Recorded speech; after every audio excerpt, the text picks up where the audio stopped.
Hey guys, it's Tom with Path to Billions, helping you find a path towards financial freedom and a better life. In today's video, you might be wondering why I'm sitting in front of a pile of boxes.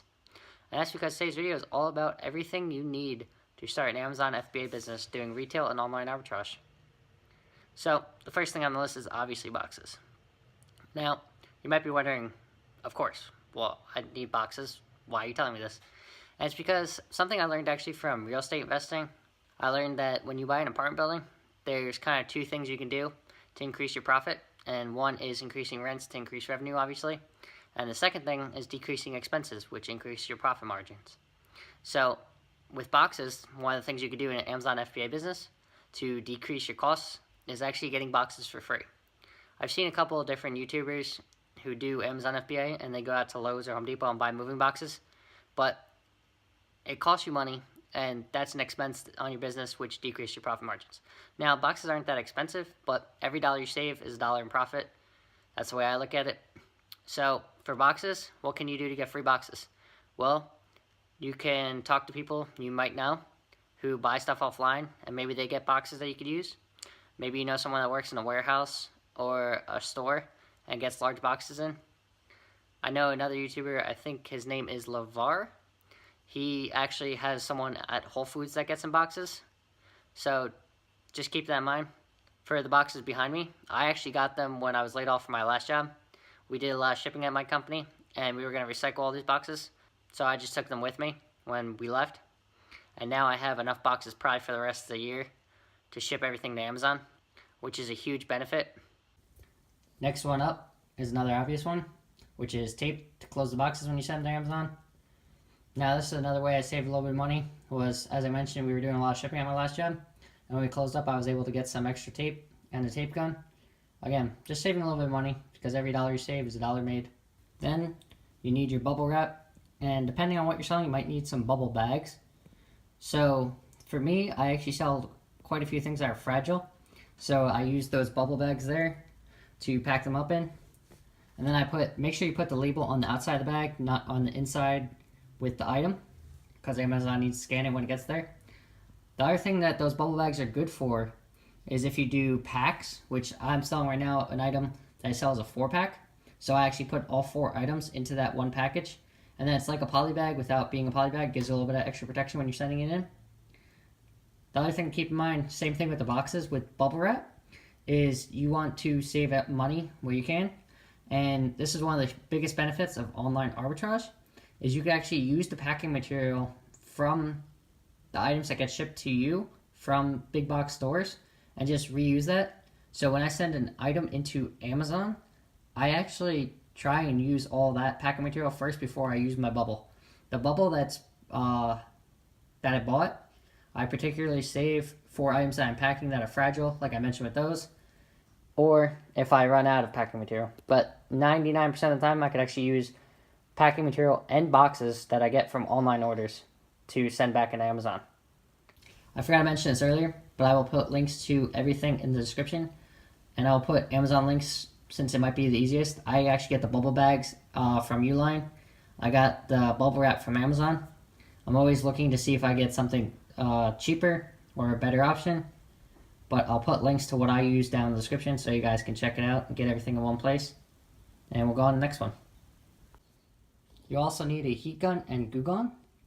For the heat gun, I actually use it a lot for boxes because, as I said, I reuse boxes. So taking shipping labels off or any other labels that might be on the box. Amazon is very particular about making sure there's no other barcodes on the boxes when you send them in. They only want the shipping label and the Amazon label on there. So you'll definitely want to take off any labels. And the heat gun and Goo Gone are also good for if you shop at TJ Maxx, Marshalls, Home Goods, a lot like I do, is TJ Maxx and all of them, they like to put stickers on everything. They do not use the standard barcode to do their inventory. So you'll have to remove a lot of labels if you shop at them a lot like I do. And these two are perfect for that. The heat gun will get off like 95% of the labels, but for anything that's left over, or if you have sticky residue on something, that Goo Gone works amazing. We actually used to use that at my job to get labels off of stuff. So that's where I actually learned about that one. So definitely recommend these two, especially if you're shopping at those stores. So once you get your packages all ready, you're going to need a way to weigh them. And a really big pro tip is to get a scale with a digital readout. And the reason is once you put the big box on, it's going to be kind of hard to read any readout if it's on the scale. So when I actually first started doing this, I was still living with my parents. And what I did was I was using a bathroom scale. But again, it was covering the readout as soon as I put the box on. So what I found out is I would have to wait 3 seconds, and then I would hold the weight for another 3 seconds. So I'd count to 3, take the box off, see the weight, and then have 3 seconds to read it before it went away. So having that digital readout really does help. And once I actually get my work area fully set up, I'm going to put that digital readout on a wall so I can just put the boxes on the scale and just read the weight and then be ready to go. So having that digital readout really does help, and it just makes your life easier. It's all about small things to make your life easier and more efficient. Next up is a printer. This you just need for printing shipping labels, Amazon labels, and if you're just starting, you start off with these 30 up labels here. Instead of getting a label printer and using that, these 30 up labels you can print via Amazon Seller Central. They work great. I used them for quite a while when I was starting. I didn't get a label printer until recently. I'll put a link to the label printer I bought and the guy I bought it from off of eBay. It was refurbished and it was only like $110, and you got all these labels back here with it, which was great. So I use that a lot, but I recommend when you're starting is using the 30 up labels. Now, you'll notice it's a little bit of a pro tip because I had this problem and it took me a while to figure out how to do it. You'll have all these labels in the middle that if you just print labels, they're going to print over here or over here depending on how you have the paper in. And all you have to do to get to the middle ones is literally just add extra items when you're printing out labels. And then say you add 5 extra labels, and then it'll print down to the middle. So just a little tip. You can also get address labels, which are the shipping labels. They put right on the box and they stick. I personally just use paper and print them out, but that is completely up to you. I'll put links to the up labels and the address labels down there. So that's the very basics what you'll need for Amazon FBA. And this video is particular to online and retail arbitrage. I do not do wholesale or private label yet.